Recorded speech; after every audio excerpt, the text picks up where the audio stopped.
Do you want to believe that kind of thing? Do you want to believe anything this government is saying? They say there are no abductions. President said more than 5 times there are no abductions. He seems to have changed his mind and said he is going to stop the abduction. So if he's going to stop the abductions, who was doing them? Do you believe anything these people say? These people will say anything. They are not believable anymore. People are tired of lies, you know, and everything is there. It's on video. People can see what was happening. A fellow was arrested last night. The Inspector General of Police ordered that he be released unconditionally because they were behind it, and he's a police officer. But those are desperate acts. They change nothing. They just pick the people more a burden. Just on that, you have been claiming that he's after your life. Who else do you think will be after my life? The answer is you all know the answer. I did not add anything more. On that abduction, you had said that Yes. Yes. I said they need to dismantle that unit. I didn't want to name the building because there are people there doing businesses, and you'll be putting that building and the people in that building into danger. I'm giving the government time to dismantle that unit on the 21st floor of that particular building. I said the officer is called Abel. He is a cousin to somebody very senior in this administration. The cousin now knows that we know him. So I have a feeling, I'm not sure, that the decision by the president to admit that the abductions and he'll stop them are quite informed by what I said, because we are getting nearer to the truth. So, but since the president spoke now, it's almost 64 hours. The people have not been released. We would like these young people to spend the new year with their families. So, Mr. President, you said utakomesha, lakini hawa watoto bado hufika nyumbani. Order their release from wherever they are. Waende nyumbani, wakae na wazazi wao, washerekee mwaka mpya. You know, their parents are in anguish, they are in agony. Kusema utakomesha is not enough. You need to actually do it by having those young people released. And as I said, it doesn't matter how many people you abduct, it doesn't matter how many meetings you disrupt, unless the president deal with the issues that have made the people of Kenya very angry, he's wasting his time. Even if you abduct the whole country, as long as those issues are outstanding, and they have everything to do with poor economic management, theft of public funds, corruption, state capture, and lack of respect for the people of Kenya. Hii kutukana watu wa Kenya, kusema wako na mapepo, calling them stupid, those are the issues that you have to deal with. Even if you abduct young people, it will not solve any problem. It will not.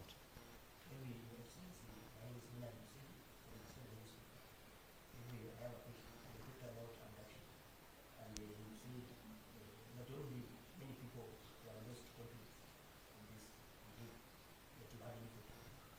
And I think it's here now that no one believes this guy. There is a president saying, tell the parents, I'm going to stop abductions, but take responsibility for your children. Do you believe he's going to stop? So the president is speaking from both sides of the mouth. He needs to just address abductions. That is what is a work of government. How people bring up their children, I think the president leave parents to take care of their children the way they know. We don't want too much government into people's lives. The president even wants to tell parents how to bring up their children. I mean, surely, it's lack of respect for the people of Kenya. Nikosea watu heshima. Unataka kuniambia vile mimi nitalea mtoto yangu? Rais tumekuchagua utengeneze uchumi, sio kutuambia vile tutalea watoto. These children have no problem. They are just pointing out the ills in society. And let me ask the young people, let me take this opportunity when I'm here in KAKAMEGA County to tell our children, the Gen Zs, the millennials, what you are doing is very good on social media. But it's not enough. These young people, because they have shown patriotism and commitment to liberate our country through the power of the online space, I want to plead with them to go a step further, to take IDs and register as voters. This young generation will sort out the political problems of this country once and for all in 2027. I want to appeal to them wherever they are, but they are doing a good job. But to complete what they are doing and to make it meaningful, we need regime change. And that will come through the ballot.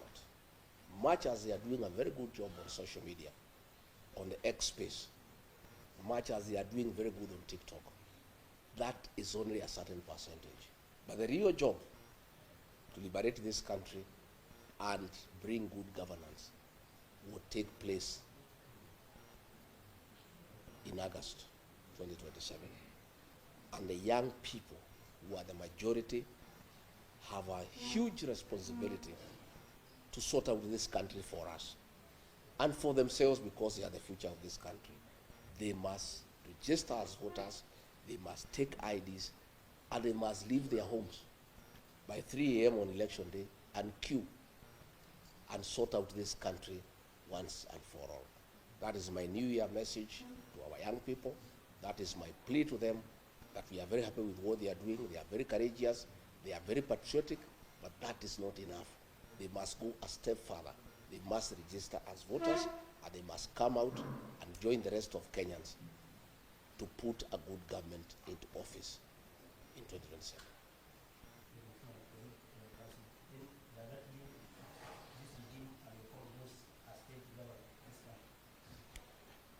I think you have the answer.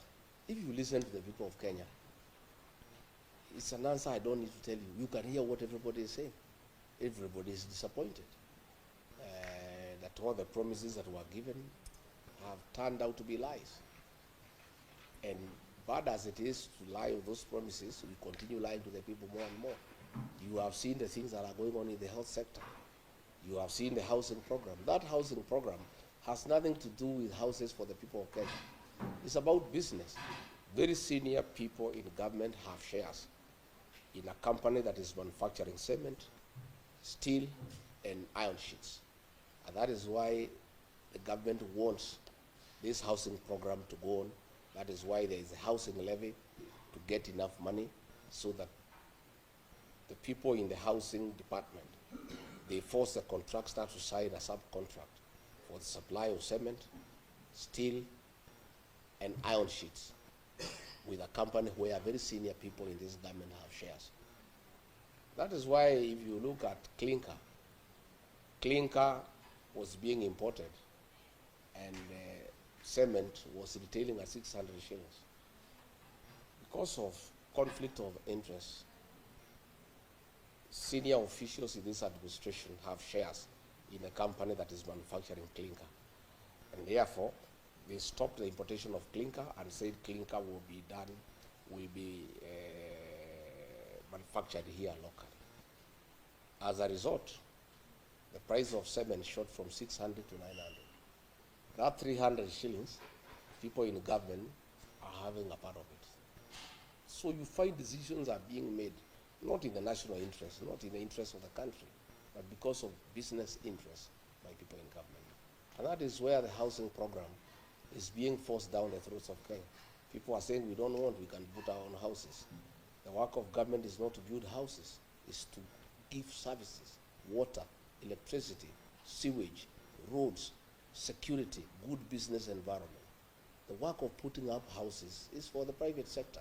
But because of vested interest in the building sector, where people have acquired shares in companies that sell cement, steel, and mabati, the government forces the people of Kenya to give money for that program to continue so that they can continue enriching themselves by doing business in those items that are being used in the housing program. No, I wish to know whether it disturbs you when former President and the current President Ruto join hands, and as a result, the allies of the former President KAKAMEGA and the rest are being brought into government. Does it disturb you? Does it concern you? Why would I? About the desire Yeah. to remain executive? Why would it disturb me? Since those people came into government, has the prices of unga gone down? Have abduction stopped? Nothing. I'm not disturbed. I'm not even bothered. It's not even. It's a non-issue as far as far as I'm concerned. And change of ministers in this government